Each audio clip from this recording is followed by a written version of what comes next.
ወገኖቼ አንድ አማርኛ እያወራችሁ በወንዝ ከተከፋፈላችሁ አንድ የኦርቶዶክስ ልጅ ሆናችሁ በወንዝ ካሰባችሁ እመኑኝ እናንተ ሰማያውያን መሆን አትችሉም። በአንድ ቋንቋ እያወራችሁ አንድ እምነት እየተጋራችሁ አንድ ባህል እየተጋራችሁ አንተ ጋይንቴ፣ አንተ ደቡቤ፣ አንተ ሰማይ ከተባባላችሁ አንተ ባርጣን፣ አንተ እንትን ከተባባላችሁ ወንዝ ሰውን ለመለየት ካገለገላችሁ እናንተ ሰማያዊ ልቦና አይኖራችሁም። ሰማያዊ ልቦና ከፍ ያለ ነው። አንዱን ሰው ስታዩ ክርስቶስ የሞተለት ሰው፣ አንዱን ሰው ስታዩ በላዩ ላይ ክርስቶስ ተስሎ ማየት ካልቻላችሁ እመኑኝ መንፈሳዊ አይምሮ የላችሁም። ዘረኛ ከሆናችሁ እመኑኝ ቱባ የሚያህል ክር አንገታችሁ ላይ ብታስሩ ክር ቱባ ነው እንጂ የእምነት ምስክር አይደለም። እመኑኝ ታናሽ ታለ ጋቢ ብትሸከሙ አለባበሳችሁ የልማድ እንጂ የሃይማኖት አይደለም። እናንተ እውነት ኦርቶዶክሳውያን ከሆናችሁ ይሄን በስሜት ነው የምላችሁ።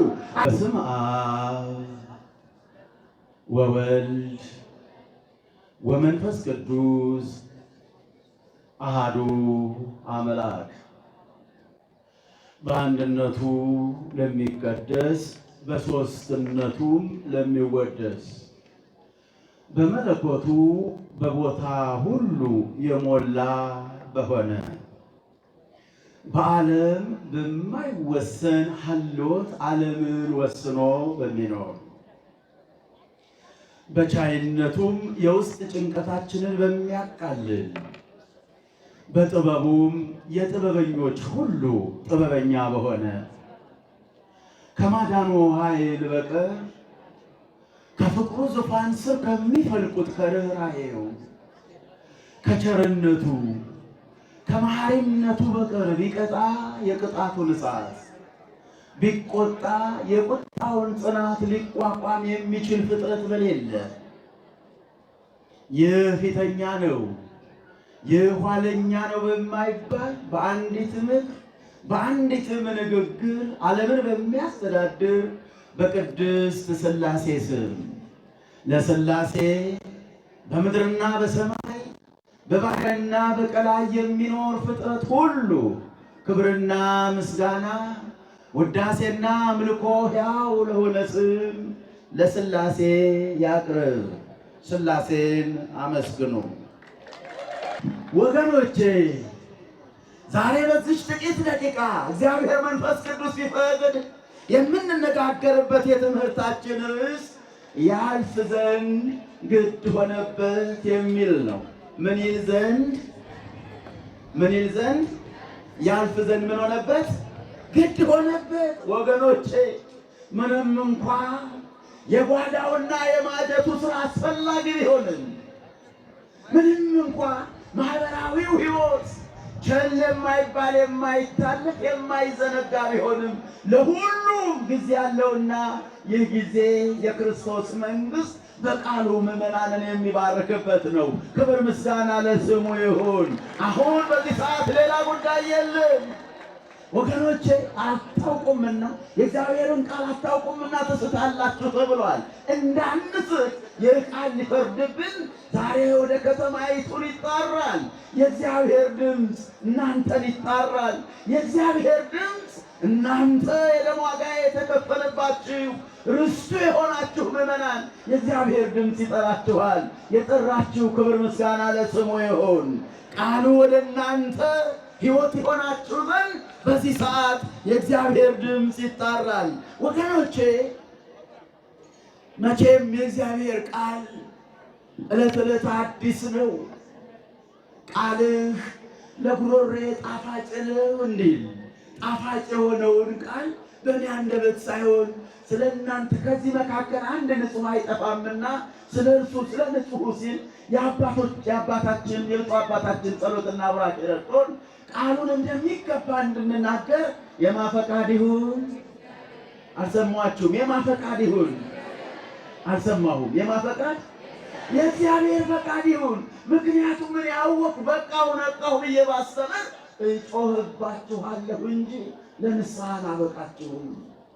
ወገኖቼ በቤቱ የበቃ እሱ የሚያናግረው እሱ ያደረበት እሱ አይምሮውን የሚጠቀምበት ካልሆነ በእርሱ ፊት የበቃ አይኖርም። አሁን እኔ ተምሬ አይደለም፣ ግን እናንተ ጸሎት አግዞኝ እንደሚገባ ልናገር በፊታችሁ አለሁና ጸሎታችሁ ያግዘኝ። ወገኖች አዎ በፊታችሁ አባት ነኝ፣ በእሱ ፊት ግን ገና ሕፃን ነኝ።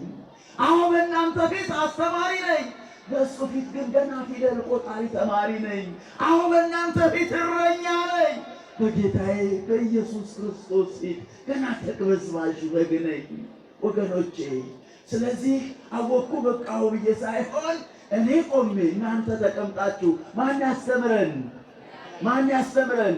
ለዛ ነው ቅዱስ ጳውሎስ እንዲህ አለ በሁለተኛ ቆሮንቶስ ምዕራፍ 9 ቁጥር 27 ላይ ከሰበኩ በኋላ እኔ ደግሞ የተጣልኩ እንዳልሆን ምን ያልኩ እንዳልሆን የሚያስጨንቅ ቃል ነው። ለካ ሰብኮ መጣል አለ። ለካ ካህን ተብሎ መውደቅ አለ። ለካ ቆራቢ ተብሎ መጣል አለ። ለካ አምኖ ከቀረቡ በኋላ መውደቅ አለ። እባካችሁ ማን ያጽናን? ማን ያጽናን? ክብር ምስጋና ለመንፈስ ቅዱስ ይሁን። አመስግኑት። እሱ ይጠብቀን ወገኖቼ። ያልፍ ዘንድ ምን ሆነበት? ግድ ሆነበት። ይህ ቃል የሚገኘው በዮሐንስ ወንጌል ምዕራፍ 4 ላይ የሚገኝ ኃይለ ቃል ነው። ቃሉ ከምዕራፍ 4 ቁጥር 4 ዮሐንስ ወንጌል ምዕራፍ 4 ቁጥር 4 እንዲህ ይላል፣ በሰማርያም ሊያልፍ ግድ ሆነበት ይላል። ምን ሆነበት ወገኖቼ? ግድ ሆነበት። ለምን ግድ ሆነበት? ግድ ሆነበት ተብሎ የሚነገርለት እርሱ ማን ነው? ማን ነው ግድ የሚሆንበት? ምንስ ነው ግድ የሚለው? ለምን ግድ ይለዋል?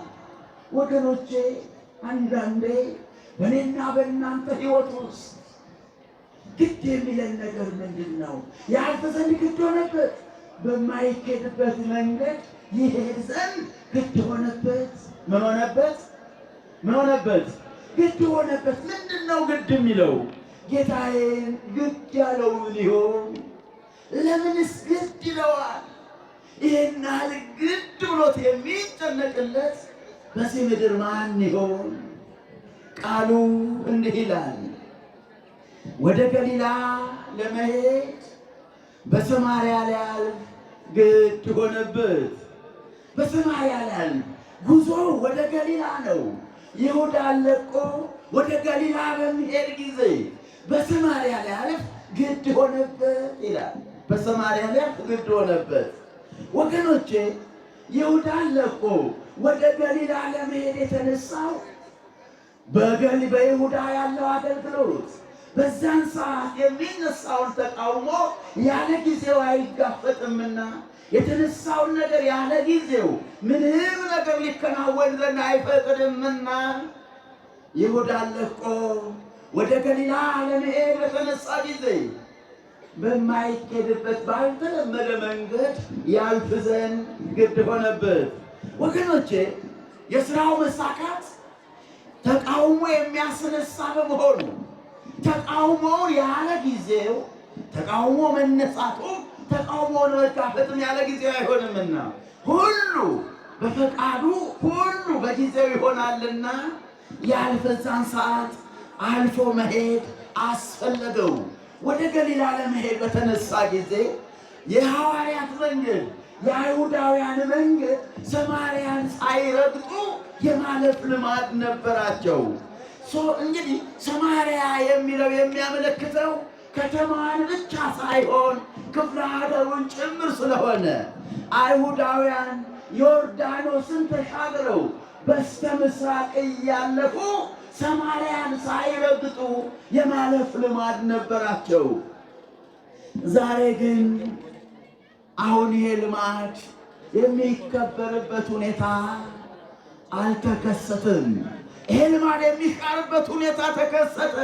ያንን ሁኔታ በሰማርያም ያልፍ ዘንድ ግድ ሆነበት ይላል። ግድ ሆነበት የሚለው ማንን ነው ብለን ስንል እርሱ ጌታ ኢየሱስ ክርስቶስ ክብር ምስጋና ለስሙ ይሁን። ስሙ ይክበር ይመስገን። ግድ ሆነበት። ምንድነው ግድ የሚሆንበት? ግድስ የሚለው ነገር ምንድነው ብለን ስንመለከት አይነ ኩሉ ነፍስ ይሴፎኪያከ እርሱን ግድ የሚለው የሰው ነፍስ ነው። ስለዚህ ያልፍ ዘንድ ግድ ሆነበት። ቃሉ በምዕራፍ 5 ቁጥር በዮሐንስ ወንጌል ምዕራፍ 4 ቁጥር 5 ላይ ጉባኤው እጅግ የታወቀ ነው። የሚያወራ በየስፍራው የሚንጣጣ ብዙ የበዛበት ነው። የእግዚአብሔር ጉባኤ እንዲታወቁ አይመራም። ማንም ሰው ሊያወራ አይገባም፣ ነውር ነው። ይሄ እንኳን ከጎንደር ከሌላ አይጠበቅም። ጫጫታው እዚህ እኔ ጋር ድረስ መጥቶ የሚረብሽ ነው፣ እንኳን እዛ የቆማችሁትን። ስለዚህ ስክነት ያስፈልጋል፣ ጸጥታ ያስፈልጋል። የእግዚአብሔር ጉባኤ ሊከበር ይገባዋል። ወገኖቼ መክብብ 5:1 ላይ ወደ እግዚአብሔር ቤት በሄድክ ጊዜ እግርህን ጠብቅ፣ በአፍህ ለመናገር አትቸኩል፣ ቃልህ ጥቂት ይሁን፣ እግዚአብሔር በሰማይ አንተ በምድር እንደሆንክ አትርሳ ይላል። ስለዚህ መንቀሳቀስ እንኳ የግድ ቢሆን ዝም ብሎ መንቀሳቀስ ይቻላል። ግን ወሬው እስከዚህ መድረክ ላይ እስኪሰማ ድረስ ማውራት እጅግ በጣም ነውር ነው። ስለዚህ ማንም የሚናገር አይኑር። ይህ የእግዚአብሔር ድምፅ ነው ወገኖቼ። ያልፍ ዘንድ ግድ ሆነበት። ወገኖቼ ግድ የሚለው ማንን ነው? ግድስ የሚለው ለምንድን ነው ብለን ስንል አንድ ክስተት ተከስቷል። ምን አይነት ክስተት? አንዲት አሳማኝ ነፍስ፣ አንዲት የምታሳዝን ምስኪን ነፍስ ያስኩት ስትል የሚያመልጣት፣ ጨበጥኩት ስትል ከእጇ ላይ በኖ የሚጠፋባት፣ ኑሮ ያላደላት፣ ዘመን ያልከፈላት አንዲት የተጨነቀች የልቧ ያልሞላላት ሴት፣ ሐሳቧ ያልተሳካላት፣ እንደ ሰው ፈቅዳ ወዳ የምትኖረው ኑሮ ያልሰመረላት፣ የኔ የምትለው የሌላት፣ በሰው መካከል እየኖረች ብቸኛ የሆነች፣ እጅግ አስቀያሚው ብቸኝነት በሰው መካከል ሰው ማጣት፣ በሰው ውስጥ እየኖረች ብቸኛ የሆነች፣ የሚያዝንላት፣ የሚረዳት፣ የሚሰማት ያጣች። ብዙዎች ይመሰመሳሉ፣ ለእሷ ግን አንድም ጆሮ የቸገራት፣ አንድም ልብ ያጣች፣ የሰው ፍቅር ረሃብ የገረፋት አንዲት ብቸኛ ሴት እና ያልፍ ዘንድ ግድ ሆነበት። ለምን ያልፍ ዘንድ ግድ ሆነበት ብለን ስንል አንዲት ሴት ይህች ምስኪን በእስራኤላውያን ልማድ አንዲት ሴት አንድ ጊዜ ታገባለች። ያ ካልተሳካ አይበረታታም። ነገር ግን ሁለተኛ ልትደግም ትችላለች። ይህች ሴት አንድ ያገባች፣ አልተሳካም። ሁለተኛ ደገመች፣ አሁንም አልተሳካም። እንደ ሰው ወልዶ መሳም ያምራታል፣ እንደ ሰው መክበር ያሰኛታል። ቤቷ በአባወራ ሲመራ ማየት ትሻለች። ስለዚህ የልቧ ስላልሞላላት ጨክና ማቆም አልቻለችም። የማህበረሰቡን አስተሳሰብ፣ የጊዜውን አስተሳሰብ ወደ ጎን ብላ ሶስተኛ ደገመች። ሶስተኛውም አልተሳካም። አሁንስ አራተኛውን የልብ መሻት አይቶ ያጸናልኛል ብላ አራተኛ ደገመች። አራተኛውም አልተሳካም። አንዳንዴ ብዙ ለፍታችሁ ላይሳካ ይችላል። አንዳንዴ ያቀዳችሁት ሁሉ ላይፈጸም ይችላል። አንዳንዴ በሕይወታችሁ ያስኩት ስትሉ ከእጃችሁ ያመልጣል። አንዳንድ ጊዜ የተማመናችሁበት ነገር ሁሉ እንደ ጉም በሎ እንደ ጉም ተሎ እንደ ጢስ ተሎ ከእጃችሁ ይጠፋል።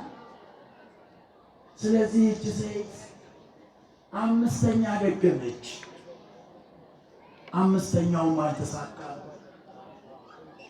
ይህች ሴት እንዲህ ይላል በዚህ በዮሐንስ ወንጌል ምዕራፍ 4 ቁጥር 5 ላይ ስለዚህ ያዕቆብ ለልጁ ለዮሴፍ በሰጠው ስፍራ አጠገብ ወደምትሆን ሲካር ወደምትባል የሰማርያ ከተማ መጣ ካለ በኋላ በዚያም ያዕቆብ ጉድጓድ ነበር።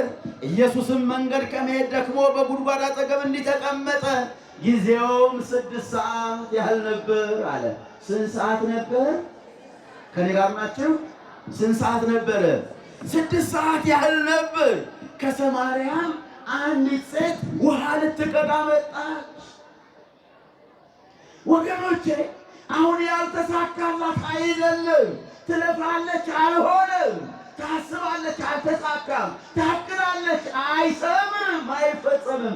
አሁን ችግሩ ምን ያለ መስመሩ ያለ መሳካቱ ብቻ አይደለም። የሆነባትን በልቧ ይዛለች። ጉድለቷን ሁሌ በልቧ ይዛለች። ነገር ግን ከጉድለቷ በላይ ውስጧን በእጅጉ የነካው ከእስራኤላውያን ጋር መቆም አልቻለችም።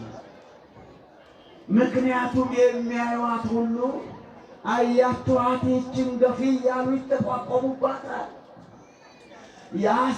ጭኗ ላይ አስማንድሮስ የሚባል ጋኔን አድሮባት ወንዶቹን ሁሉ ፈጀቻቸው ይሏታል። አያችሁ ይቺ ቢወልዷት እንጂ የማትወልድ በቅሎ እያሉ ይሰባበቱባታል። ማጣቷ ጉድለቷ ብቻ አይደለም። የሰው ምላስ አየለባት። የሰው አንደበት ከፋባት ከሆነባት በላይ የውስጧን ቁስል የሰው አንደበት እያገበገበ ያነድባት ጀመር። በጉድለቷ የሚሳለቁ በዙ፣ የሚያዝንላት አጣች። እናም ጠዋት ውሃ ብትቀዳ የእስራኤላውያን ቆነጃጅት ጣት እየተቋቆሙ አትችለውም። ማታ ብትቀዳ አትችለውም። ስለዚህ የሆነባትን በልቧ የእስራኤላውያን ቆነጃጅትን ጊዜውን የማይጠቀሙበትን መረጠችና ስንት ሰዓት ውሃ ልትቀዳ መጣች? አልሰማችሁም? ስንት ሰዓት ላይ? አይ አልሰማሁም። ስንት ሰዓት? 6 ሰዓት። 6 ሰዓት ውሃ ልትቀዳ መጣች ካለ በኋላ እርሱም ጊዜው 6 ሰዓት ያህል ነበር ካለ በኋላ ደክሞት 6 ሰዓት ተቀመጠ ይላል። ስንት ሰዓት ላይ? ያልፍ ዘንድ ግድ ሆነበት። ስንት ሰዓት ላይ? 6 ሰዓት ያልፍ ዘንድ ግድ ሆነበት። በ6 ሰዓት ማለት ከባድ ሰዓት ነው። የጭንቅ ሰዓት ነው። 6 ሰዓት ፀሐይ በአናት ላይ ይውላል። ናላ ይፈሳል፣ ናላ ይዞራል። ዋይ ሲጠና ከናላ በላይ ሲወድቅ ሐሞት ይበተናል፣ ሰውነት ይፈሰፈሳል። 6 ሰዓት አይመረጥም። ከዛ በላይ ደግሞ ወይ ትፈርህ እምጋኔ ነቀትር የሚል በመዝሙር 91 ቁጥር 6 ላይ ወይ ትፈርህ እምቀትረ ጋኔን ከቀትር እምጋኔ ነቀትር ይላል ዳዊቱ። ከቀትር ጋኔን የተነሳ ትፈራ። ቀትር 6 ሰዓት የጋኔን ሰዓት ነው ተብሎ ይታመናል። ከኔ ጋር ናችሁ? እያዳመጣችሁኝ ነው? እሺ፣ ሁላችሁም እግዚአብሔር ይባርካችሁ። እስኪ የማትሰሙ ብቻ እልል ብላችሁ አመስግኑ።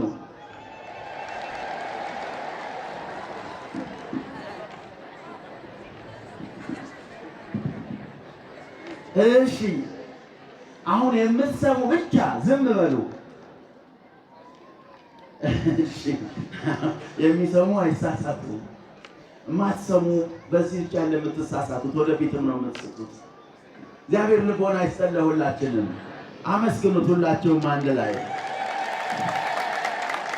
6 ሰዓት ነው ወገኖቼ። አሁን ወይ ትፈርህም እምቀትረ ጋኔን ከቀትር ጋኔን እምጋኔ ነቀትር ይላል። ከቀትር ጋኔን የተነሳ ትፈራ። 6 ሰዓት ጋኔን አለ። 6 ሰዓት ፀሐይ አናት ላይ ይውላል። ግን ከሁለቱም የከፋባት እንደገና 3ኛ ኑሮ አልተሳካላትም። ያሰበችው አልተሟላላትም። ይህም ከዚህም በላይ የከፋው የሰው ምላስ ነው። የከፋው ምንድን ነው? አልሰሟችሁም? ይህም ምላስ ወገኖቼ የሰው ምላስ ነው። ያዕቆብ እንዲህ ይላል። የሰው ምላስ ክፉ መሆኑን ሲናገር በዚህ ያዕቆብ መልእክት ምዕራፍ 3 ቁጥር 5 ላይ አንደበትም እሳት ነው ይላል። አንደበት ምንድን ነው? እሳት ነው።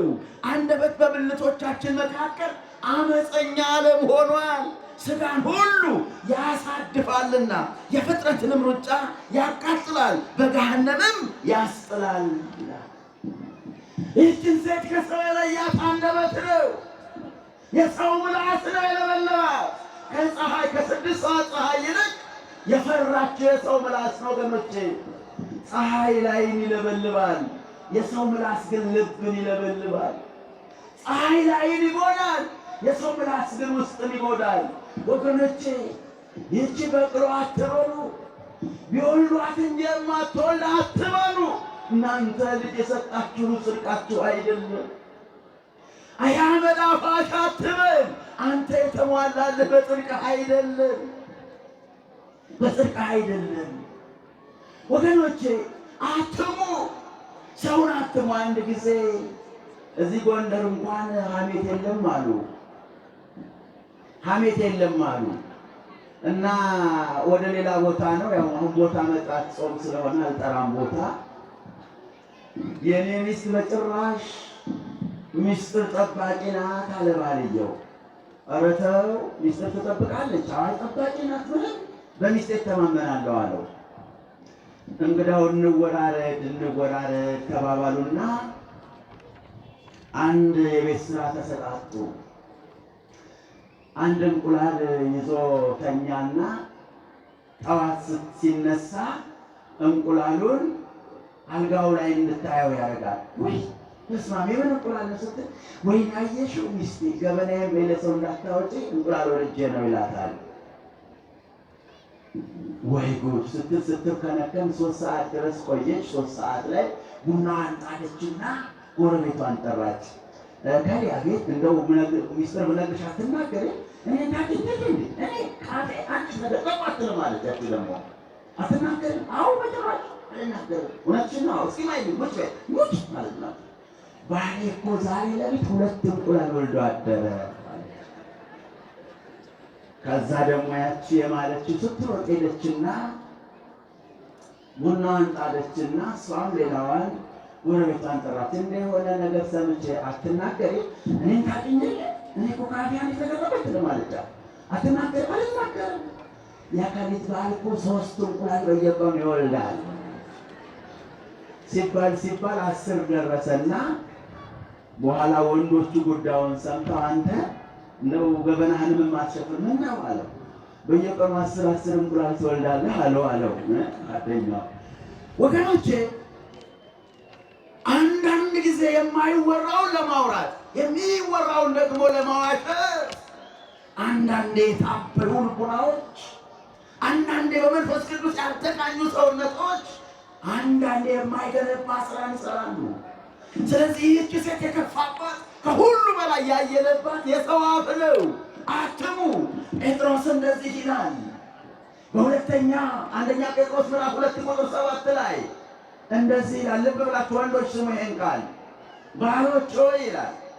ምኖች ሆይ? ወንዶች ሚስቶቻችሁ ደካማ ስለሆኑ ይላል። ደካማ ፍጥረት ስለሆኑ ምን ስለሆኑ? ፍጥረት ስለሆኑ ካለ በኋላ በማስተዋል አብራችኋቸው ኑሩ፣ የእግዚአብሔርን ጸጋ እንዲወርሱ አድርጋችሁ አክብሯቸው ይላል። ችግሩ ድካም ነው። መፍትሄው ደግሞ ማስተዋልና ማክበር ነው። አሁን ልብ ብላችሁ ስሙኝ።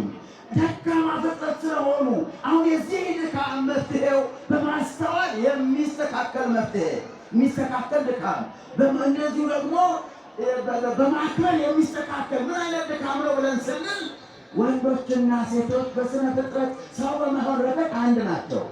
ሰው በመሆን ረገድ ልዩነት የላቸውም። ደካማ ፍጥረት ለምን አላት ብለን ስንል በቃላት ልቧ ይሰበራል። እነ ቀልድ በምትጥለው ቃል ለሳምንታት ለወራት ብሎም ለዓመት የሚልቅ የልብ ስብራት ይገጥማታል። ስለዚህ ለምትናገረው ሁሉ አስተውለህ ተናገር። ምን ብለህ ተናገር? አስተውለህ ተናገር። በማስተዋል አብራችኋቸው ኑሩ። ሁለተኛ በንግግራችሁ ሁሉ ምን በሏቸው? የእግዚአብሔርንም መንግሥት የእግዚአብሔርን ጸጋ እንዲወርሱ አድርጋችሁ አክብሯቸው። ምን በሏቸው? አክብሯቸው። ወገኖቼ በሴቶችና በወንዶች መካከል ሴቶች ነገርን የመሸከም አቅም የላቸውም። ስለዚህም ቅዱስ ጴጥሮስ ደካማ ናት ይላል። ቃል የሚሰብራት ነች፣ ቃል የሚጎዳት ናት። በቃል የተነሳ የልብ ስብራት ይገጥማታል፣ የውስጥ መቃወስ ይገጥማታል። ስለዚህ ቃል ሴቶችን በጣም ይጎዳቸዋል። ቃልን መቋቋም አይችሉም። ሴቶች ብዙ ጊዜ አይታችሁ ከሆነ አንዳንድ ቃሎቻቸውን፣ ስሜታቸውን ቃል አይሸከመውም ብለው ስለሚያስቡ በእንባ ይገልጡታል። ምክንያቱም የሚሰማኝን ስሜት በቃል ልገልጠው አልችልም ስትል ነው። አሁን በሁለቱ መካከል ልዩነት አለ ወገኖቼ። ሴቶች ደካማ ፍጥረት ብሎ ሲል በቃላት የሚጎዱ ናቸው። ቤጠንካራ አሁን ከዚህ መካከል አንድ ወንድ ተነስቼ ልጆችን ትወዳለህ ብዬ እንደ አባ ልጁን ማን ይጠላል ልትሉ ትችላላችሁ። መጽሐፍ ቅዱስ ልጅህን የምትወድ አባት መገለጫው የልጅህን እናት ሚስትህን ማክበር ነው። ልጅህን የምትወድ ከሆነ ለልጅህ የምታስቀምጥለት ለልጅህ የምታወርሰው ትልቁ ውርስ የልጅህን እናት እስከ መጨረሻው ማፍቀር ነው። እያለቀሰች የምታሳድገው ልጅ ነገ ራሱን ችሎ ኃላፊነቱን የሚወጣ አይሆንም። እየተጎሳቆለች እየተሸማቀቀች አንተ ስትገባ መግቢያ እያጣች የምታሳድገው ትውልድ ሀገር ተሸካሚ አይሆንም፣ ሀገር ተረካቢ አይሆንም ወገኔ። ስለዚህ ቅዱስ ጴጥሮስ ደካማ ፍጥረት ስለሆኑ ይልና ቶሎ ነው የሚጎዱት። ስለዚህ ወንዶች በሰላም መኖር ከፈለጋችሁ የእግዚአብሔርን ጸጋ ከሚስቶቻችሁ ጋር መውረስ የምትፈልጉ ከሆነ ምንድን ነው የሚለው? አክብሯቸው። ምን በሏቸው? አልሰማውም። ወንዶች ምን በሏቸው? አክብሯቸው። እያንዳንዱን ነገር በማስተዋል አድርጉ ይላል። በምን አድርጉ? እንዴት እንደምትናገረው አስተውል። በቀላል ምሳሌ ሴቶች ሲፈጠሩ የተፈጠሩት በፍቅር ልቡና ላይ ተመስርተው ነው። ወንዶች ደግሞ በባህሪያቸው አመክንዮአዊ ነኝ፣ ሎጂካል ነኝ ብለው ያስባሉ። ለምሳሌ አንድ ምሳሌ ልስጣችሁ። አንድ ሚስትህን ጠዋት ተነስተህ ሚስቴ እቺ ጓደኛሽ ደስ አትለኝም ብትላት፣ ጓደኛሽ ደስ አትለኝም ብላ አይደለም የምትሰማ፣ እኔ ብላ ነው የምትሰማ። ስለዚህ እንትላለች እና እኮ ምን አስበህ ነው? እሺ ምን ፈልገህ ነው? እኮ ምን አስበህ ነው ትላለች። በጥያቄ ታታድፋለች። ለምን? የምትሰማው ነገሮችን እኔ ብላ በፍልቅ ስሜቷ ነው የምታዳምጠው። ወንዱን ጠዋት ተነሳ ባሌ ይሄ ኮት ሰፊ ነው አልሆነም ብላ ብትለው ኦኬ መረጃ ይቀበላል። በቃ በኋላ ሴት ቀይረዋለሁ አለቀ። ሴቷ ምን ቀይረዋለሁ አይደለም። ዛሬ የተሰራሽ ጠጉርሽን የተሰራሽበት መንገድ አላማረኝም ብለህ ብትላት በኋላ አስተካክለዋለሁ አትልም። ተላጭታው ሁሉ ብትመጣ ደግሞ ፊቷ ባትቆም ደስታዋን አትችለውም። ጠጉርሽ አያምር ማለት አንቺ አታምሪም ማለት ነው ለሴት። ምናልባት ብዙ ጊዜ አይታችሁ ከሆነ ሴቶችና ወንዶች ለመውጣት ወደ ውጭ ስታስቡ የመጀመሪያ ትልቁ ችግራችሁ ሴቶቹ ቶሎ አይወጡም። እውነት ውሸት? ወንዶች እውነት ውሸት? እውነት ውሸት? ሴቶቹ ቶሎ አይወጡም። ለምንድን ነው ቶሎ የማይወጡት? ብዙ ሀሳብ አለባት። ማንነቷ፣ አለባበሷ ማንነቷ ነው። መረጃ ብቻ አይደለም። አሁን በአለባበሷ ምክንያት ብትነቀፍ ማንነቷን ለሚነቀፍ ታስባለች። ስለዚህ ማንነቷ ላይ የተመሰረተ በፍቅር ስሜት ተመስርታ ስለምታስብ ተጠንቅቃ ነው የምትወጣው። ይሄ ቢሆን እንዲህ ይሆናል፣ ይሄ ቢሆን እንዲህ ይሆናል ትላለች። ወንዶች የዚህ መፍትሄው ልንገራችሁ። በዚህ ተቸገራችሁ ካላችሁ ለመስማት ዝግጁ ናችሁ? ወንዶች ዝግጁ ናችሁ? እስኪ ለመስማት ዝግጁ የሆነውን እጁን ያውጣ። ለካ ትሰማላችሁ። እሺ ይኸውላችሁ፣ ሴቶቹ ቶሎ እንዲወጡ ከፈለጋችሁ አንቺ ምንድን ነው እንደ አይነት የምትጎተችው አትበል። ጭራሽ ያደነባብራታል። እንግዲህ ያው ጀመርሽ ደግሞ ስትጥፍ አትበል። ሚስትህን ክፉ ቃል አትናገር። መራቅ ካፍህ ከወጣ የሰይጣን መንገድ ነው። አንቺ ደግሞ ሁሌ አይሞላለሽም አትበል። ለካ እኔ እንዲህ ነኝ ብላ እየተሰከሰከች ትጎዳባለች። ጭራሹኑ የምትይዘው የምትጨብጠው ይጠፋታል። ስለዚህ መፍትሄው ምንድን ነው ብለህ ካልከኝ ገባ በልና አቤት ሚስቴ ይሄ ልብስ ሲያምርብሽ በላት። ለብሳው ሁሉ ልተኛ ትችላለች። አይደለም ቶሎ መውጣት። ለብሳው ሁሉ ሌሊት ሁሉ ላታወልቀው ትችላለች። ይሄ አስተሳሰብ ተፈጥሮ እግዚአብሔር ሲፈጥረን ወንድን አመክንዮአዊ በሆነ ራስ በሆነ መልኩ ሲፈጥር ሴትን ደግሞ በፍቅር ስሜት ላይ ዘውድ በሆነ መልኩ እግዚአብሔር ፈጥሮ ይህ ፍጥረት የእግዚአብሔር ፍጥረት ነው። አመክንዮአዊ ነኝ የሚለው ወንድ በልቡና ሙሉ የሆነች ሴት ባትኖረው ቤቱ ደረቅ ይሆናል። በፍቅር ልቦና ላይ የምታስብ ሴት አመክንዮአዊ ያልሆነ ወንድ ባይኖራት ያ የቤቷ ጎደሎ ይሆናል። ስለዚህ አሁን ሁለቱ የአንዱ ሙላት ናቸው ወገኖቼ። ለምሳሌ ሴቶች በቀላሉ ይጎዳሉ። የዛሬ ወር ዘይት አልቆ ባሌ ዘይት የለም ስትይው አፈርጠች ጠጣሽው ያለሽም ባል የሚቀጥለው ወር ጠብቀሽ ባሌ ዘይት የለም ካልሽው ተዋርደሻል፣ አንቺም ጥበብ ጎሎሻል ማለት ነው። ስለዚህ ምነው ማድረግ ያለብኝ ብለሽ ካልሽ ልክ የዛሬ ወር አፈርጠች ጠጣሽው ወይ ብለሽ የለ የዛሬ ወር አልቋል አትበይው። ጨውን በዛ አድርጊና በባዶ ስሪና ልክ ሲልሞ ጠብቀሽ በአባፏ ጉልሾ ሁለት የሶስት ካልጎረሰ አይታወቀውም። ከዛ ምንድን ነው አንቺ ሲልሽ ምን ላድርግ መቼም ያው አለመኖሩን ታውቃለህ ብዬ ነው በይው። በዚህ ካልገባው በሌላ አይገባው። ስለዚህ ይኸው አሁን ቃል ነው ዓለምን እያፋጀ ያለው። መልካም ቃል እንደሚገነባው መልካም ያልሆነ ቃል ያፈርሳል። በቃል ይገነባል፣ በቃል ይፈርሳል። በቃል መቀራረብ አለ፣ በቃል መራራቅ አለ። በቃል መገዳደል አለ፣ በቃል መታረቅ አለ። ቃል ትልቁ ማጀታችሁ ነው። ወንዶች ሆይ መራር ቃላት ተጠቀሙ። ሴቶች ቃላቶቻችሁን ሕዝብ ይሁኑ።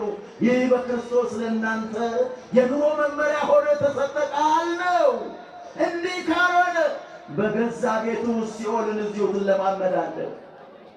መልካም ቃል መነጋገር ካልቻለ ካልፈቀድ ክፉን ነው የመኖር ግዴታ ውስጥ ትገባለህ። ስለዚህ የዚች ሴት ትልቁ መከራዋ ቃል አለመሸከም ነው። የአይሁዳውያን የኢየሩሳሌም ቆነጃጅቶች የሚያመጡባትን ያንን መጠቋቋም አልቻለችም። ስለዚህ የትኛውን ሰዓት መረጠች? 6 ሰዓት ፀሐዩን መረጠች። ጋኔን አንዳንዴ ከጋኔን የሚከፋ ሰው ጋኔን ልታማትቡበት ይሄዳል። ማማተብ የማያስሄደው ሰው አይጣልባችሁ። አሜን አትሉ? አሜን በሉ እንጂ ወንዶች ጥሩ ሚስት ይስጣችሁ። አሜን አትበልና ስትቃጠል ትኖራለህ። እኔ ምን አገባኝ? አሜን አትልም? ከእግዚአብሔር ሲሆን ነው ጥሩ ሚስት። ወገኖቼ እንደ ክርስትና መኖር ካልቻልን የምንጎዳው እዚሁ ነው። የምንጎዳው ተተኪውን ትውልድ ነው። ከመጥፎ ቤተሰብ ጥሩ ዘር አይወጣም። መጽሐፍ እንዲህ ነው የሚለው በዚህ በዮሐንስ 3ኛ በማቴዎስ ወንጌል ምዕራፍ 7 ቁጥር 18 ላይ መልካም ዛፍ ሁሉ መልካም ፍሬ ያደርጋል፣ ክፉ ዛፍ ክፉ ፍሬ ያደርጋል። መልካም ዛፍ ክፉ ፍሬ ማፍራት ወይም ክፉ ዛፍ መልካም ፍሬ ማፍራት አይችልም። እናንተ ክፉ ካልሆናችሁ ክፉ ቃል ካፋችሁ አይወጣም። አንዳንዴ እንዲህ ይላሉ፣ እንዲህ ትላላችሁ ወንዶች አይደለ? እሱ እኮ አፉ ነው እንጂ ሆዱ ባዶ ነው ትላላችሁ አይደል? ትላላችሁ ወንዶች ትላላችሁ አትሉም? እንደሱ የሚባል ነገር ስናይፐር ታውቃላችሁ? ደግሞ ከሌላ ነገር ጋር እንዳታገናኙ ታውቃላችሁ? ተኩሶ ግን ባለን ካለ በኋላ ሆዱ ምንድን ነው?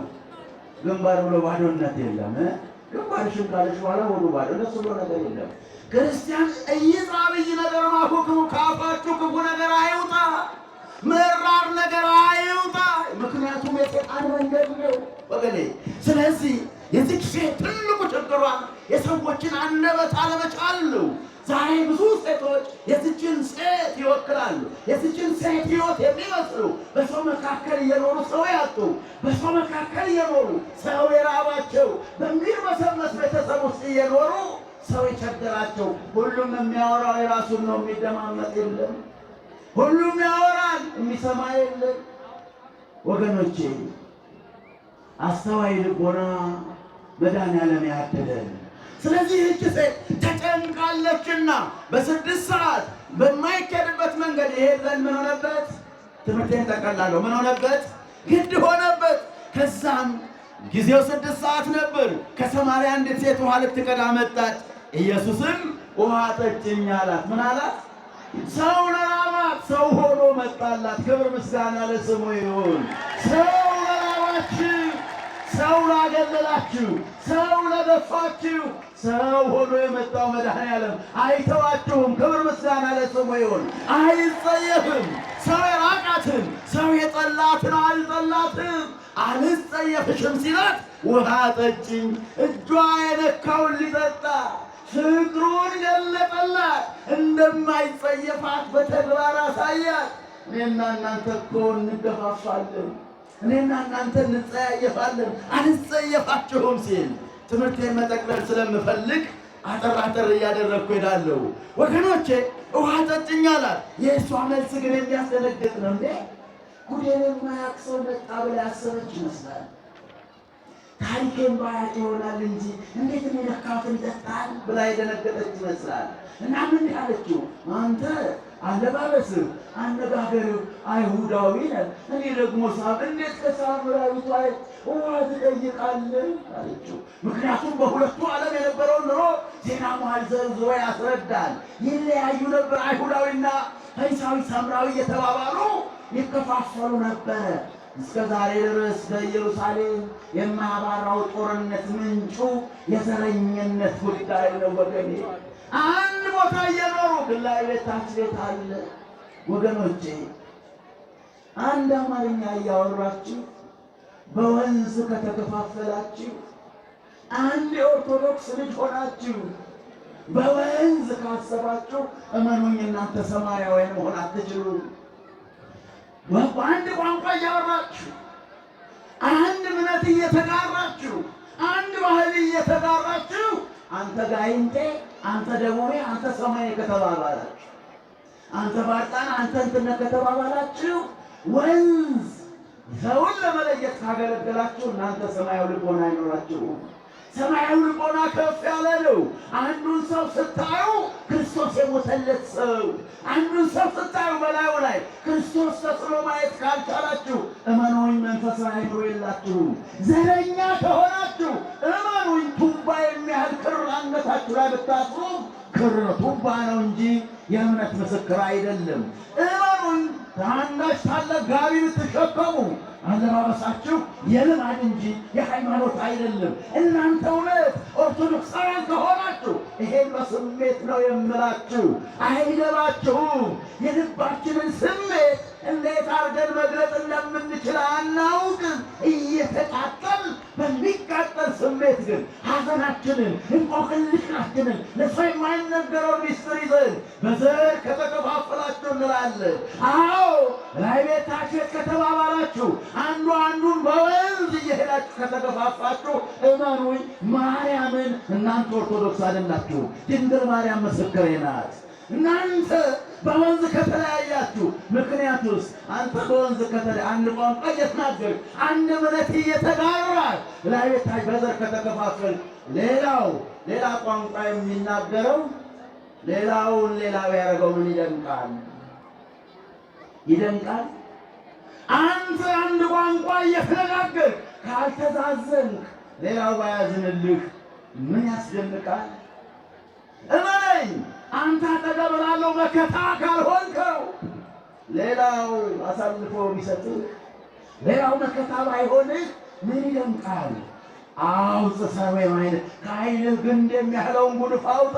ሌላውን ማየት ከፈለግ፣ አጥርተህ ማየት ከፈለግ ይሄን የስብከት ማሞቂያ አይደለም አባቶቼ። ይሄን ስናገር ስብከቴ እንዲደምቅልኝ አይደለም። እየተቃጠልኩ ነው ይሄን የምነግራችሁ። ውስጤ እየደማ ነው ይሄን የምነግራችሁ። አው ጽሰር ወይም አይንክ ከዓይንህ ግንዱን አውጣ። አንተ እየተከፋፈልክ ሌላው ያንተ ሌላው ያደረገው ምን ይደንቃል? ይደንቃል? ይደንቃል ወይ ንገሩ። ይደንቃል? እባካችሁ ክብር ምስጋና ለመድኃኔዓለም ይሁን። ወገኖቼ ወደ ሚስጥሩ ልሄድና ትምህርቴን ልጨርስ። ስለዚህ እቺ ሴት እየተነጋገሩ ይሄዳሉ። ከዛ በኋላ ብዙ ታሪክ አለ። ታሪኩ ጋር አልገባም። ወደ መጨረሻው አካባቢ ማለት ፈልጋለሁ ከሰዓት አንጻር። ስለዚህ እቺ ሴት እየተነጋገሩ ይሄዱና ይሄን ጉድጓድ ከሰጠን ከያዕቆብ አንተ ትበልጣለህን አለችው። ያዕቆብን ስታነሳለን ወደ እምነት መስመር የሚያመጣውን ሐሳብ ስትጀምርለት የሕይወት ውሃ ያጠጣት ጀምር። ለጥሟ የሚያሳርፍ ሰላም የሚሰጥ ወገኖቼ፣ ሰላም በስብከት ብዛት አይመጣም። ሰላም በመፈራረም አይመጣም። አይመጣም። ሰላም ብዙ ስብሰባ በማድረግ አይመጣም። ሰላም የሚመጣው ሰላማዊ ልብ ሲኖረን ብቻ ነው። ሰላም የሚመጣው የመንፈስ ቅዱስ ልብ ሲኖር ብቻ ነው። ሰላም የሚመጣው ፍቅር ሲኖር ብቻ ነው። ሰላም የሚመጣው መከባበር ሲኖር ነው። ሰላም የሚመጣው መደማመጥ ሲኖር ነው። መደማመጥ ከሌለ፣ መከባበር ከሌለ፣ ፍቅር ከሌለ ሰላም አይመጣም። በስብሰባ አይመጣም። በመነጋገር አይመጣም። ርግብ በማብረር አይመጣም። ሰላም የሚመጣው ከመንፈስ ቅዱስ ብቻ ነው። አሐድግ ለክሙ ሰላሜ፣ ሰላሜን እተውላችኋለሁ። ሰላም የኢየሱስ ክርስቶስ ነው። ክብርና ምስጋና ለክርስቶስ ይሁን። ወገኖቼ ከዛ በኋላ ያዕቆብን ስታነሳለት ያዕቆብን የእምነት መስመር ስጀምርለት ሐሳቡ ይመጣል እንዲህ እያለ እስከ ይመጽእ ያዕቆብ ዘክቡት ውስተ ኀቤሁ ዘሃሎ ይሰጎም ሰው ወብዙኃን ዶሎት መጽወት ሲሉ ከሲቶት አለ እያለ ያመጣዋል። ብዙ ነቢያት መጡ። ቃል በቃል አልተርክም ጊዜ ስለሌለኝ። ብዙ ነቢያት መጡ። ነገር ግን ወስሉ ከሲቶት አለ ድንጋዩን መገልበጥ አልቻሉም። እረኞች ሊገለብጡት ያልቻሉት ድንጋይ ግን በእረኞች አለቃ አባቶች ሊያስወግዱት ያልቻሉትን ድንጋይ በአባቶች አባት በኢየሱስ ክርስቶስ የአብርሃም ቸርነት፣ የሙሴ ቅንነት፣ የኢዮብ ትዕግሥት፣ የዳዊት ትንቢት፣ የሰሎሞን ዕውቀት፣ የአብርሃም ያልገፋው በሰው ድካም ያልተወገደው የያዕቆብ አቅም ያልቻለው በአዲሱ ያዕቆብ በነቢያት በካህናት በጻድቃን ክንድ ያልተቻለው ከባዱ ድንጋይ መርገም ከባድ ድንጋይ አበሳ በጌታችን በኢየሱስ ክርስቶስ ዘክቡት ውስተ ኀቤሁ ዘሃሎ ይሰጎም ሰው ስልጣኑ በወገቡ የተሸሸገ በሰማያዊ እረኛ በእውነተኛው ያዕቆብ በኢየሱስ ክርስቶስ ተወገደ። ክብር ምስጋና ለስሙ ይሁን። ምን ማለት ነው? የተጠሙ በጎች ነበሩ። ታሪኩን ታውቁታላችሁ። እየዘልየዋለሁ ከሰዓት አንጻር ያልፍ ዘንድ ግድ ሆነበት። ምን ማለት ነው? ነፍስን ይፈልግ ዘንድ በሰማርያ ሊያልፍ ግድ ሆነበት። በሰማርያ ማለት ለአይሁድ ልማድ አልነበራቸውምና ግድ ሆነበት አለ። በሰማርያ ማለት አልተለመደም። ለአምላክ ባልተለመደ መንገድ ያልፍ ዘንድ ግድ ሆነበት። እንዴት? የሰው ሕይወት በእርሱ ነበረችና ይወለድ ዘንድ ግድ ሆነበት። ለረቂቁ ግዘፍ ሥጋ ይለብስ ዘንድ እኔና እናንተ ከሰው ይልቅ በዲያብሎስ ምርኮ ነበርንና ከዲያብሎስ ምርኮ ነፃ ያወጣን ዘንድ ለሰማያዊ አምላክ መውረድ ለረቂቁ አካል መወለድ ግድ ሆነበት። በማይታለፍበት መንገድ ለአምላክ መወለድ ይከብዳል። ለረቂቁ በግዘፍ ሥጋ ለማይወሰነው በውሱን ሥጋ መታየት፣ በአጭር ቁመት በጠባብ ደረት መወሰን ለአምላክ ይከብዳል። በማይቻልበት መንገድ በማይሄድበት መንገድ ያልፍ ዘንድ ግድ ሆነበት። ከኔ ጋር ናችሁ? ከኔ ጋር ናችሁ? እየሰሟችኋል? ከኔ ጋር ናችሁ? ያልፍ ዘንድ ግድ ሆነበት። ምክንያቱም ካላችሁ የሰው ሕይወት በሱ ነበረችና ለሰው ፍቅር አገብሮት ወልድ ኃያልን ከመንበሩ ሳበው እስከ መውረድ እስከ መወለድ የሰው ፍቅር ጎተተው። ከሰማይ ወደ ምድር የወረደው የአዳም እንግልት የአዳም መከራ እንዲያበቃ የሰው ፍቅር አገብሮት ለሰው መሆን ለአምላክ ደካማውን ለኃያሉ ደካማውን ሥጋ መዋሃድ መውር በሰው እጅ መመታት መተፋት አይታሰብም።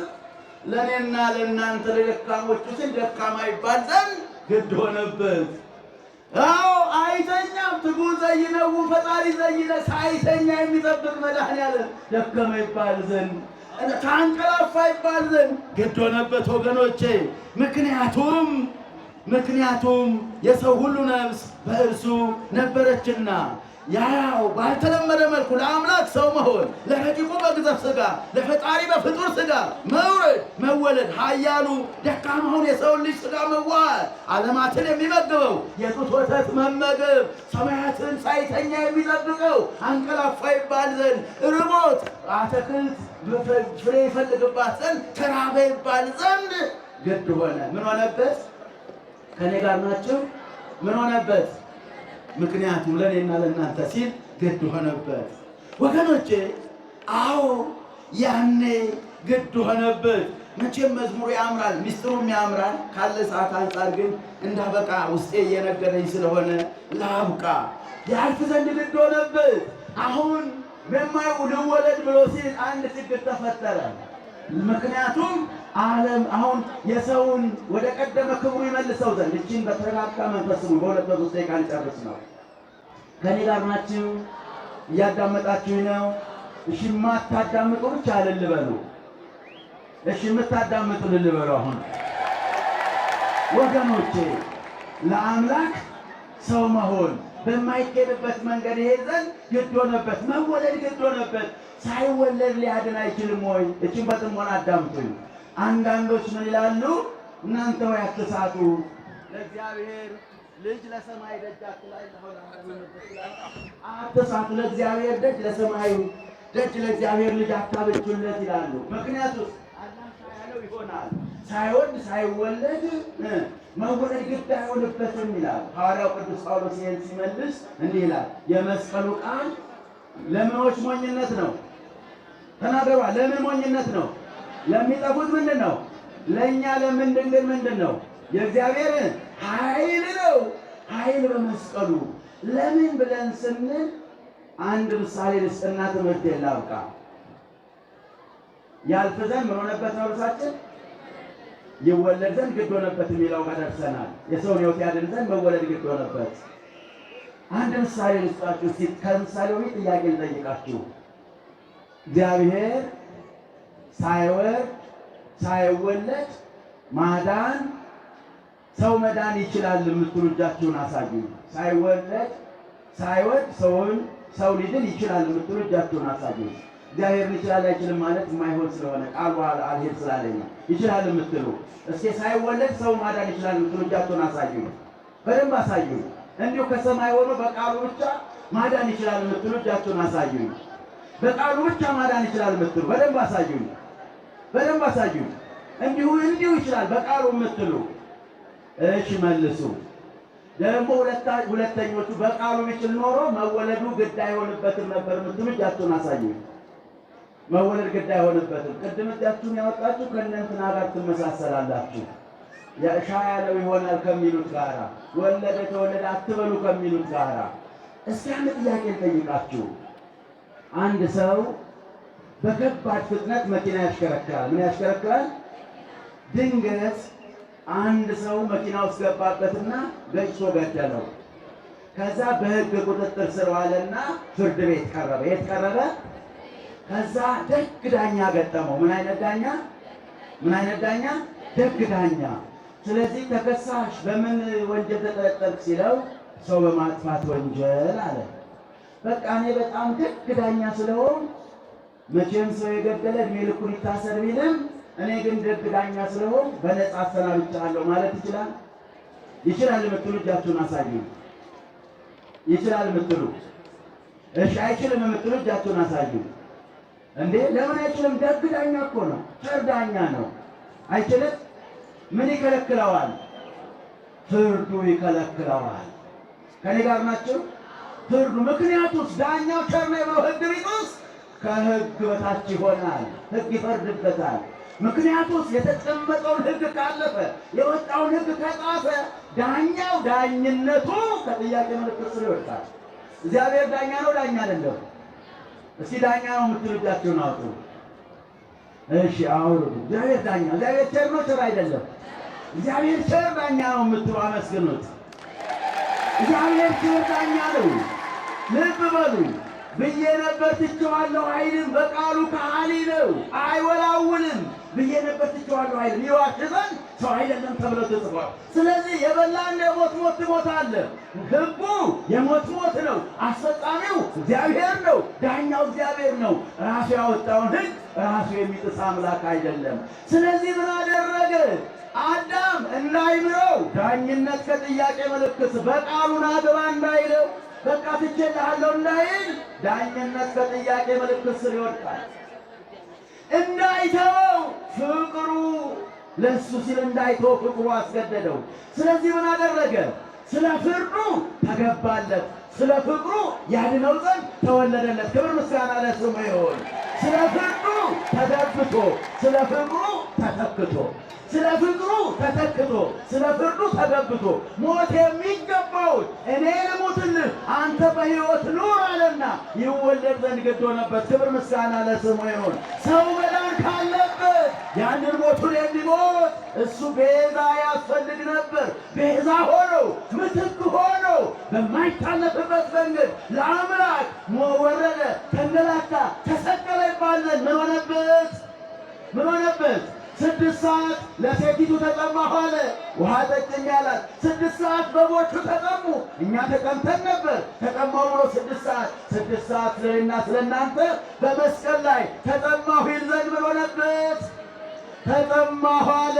6 ሰዓት ላይ ተጠማሁ አለና ጥማችንን ለአንዴና ለመጨረሻ ጊዜ ያስወግድ ዘንድ ይሰቀል ዘንድ ግድ ሆነበት። ክብር ምስጋና ለስሙ ይሁን። ያው ጨርሻለሁ ትምህርት ብፁዕ አባታችን መቼም ትዕግሥቶን ይቅርታውን እግሮ ስር ዝቅ ብዬ ነው የምለምነው። አልቋጣለኝ ትምህርት ብፁዕ አባታችን ብዙ ማለት ፈልግ ነበር። ደግሞ የሁሉ ሊቃውንት አስቀምጦ መናገሩ ስግብግብነት ሆነብኝ። ይቅር በሉኝ ብፁዕ አባታችን ይቅር በሉኝ። ስለዚህ ስለ እኛ 6 ሰዓት በመስቀል ላይ ያልፍ ዘንድ ምን ሆነበት? ክብር ምስጋና ውዳሴና ምልኮ ዋጋ ከፍሎ ወደ ርስታችን ለመለሰን ወርዶ ተወልዶ እሱ የሰው ልጅ ሆኖ የእግዚአብሔር ልጅነትን ያደለን እግዚአብሔር ወልድ ስሙ ይክበር ይመስገን፣ ከፍ ከፍ የሚበል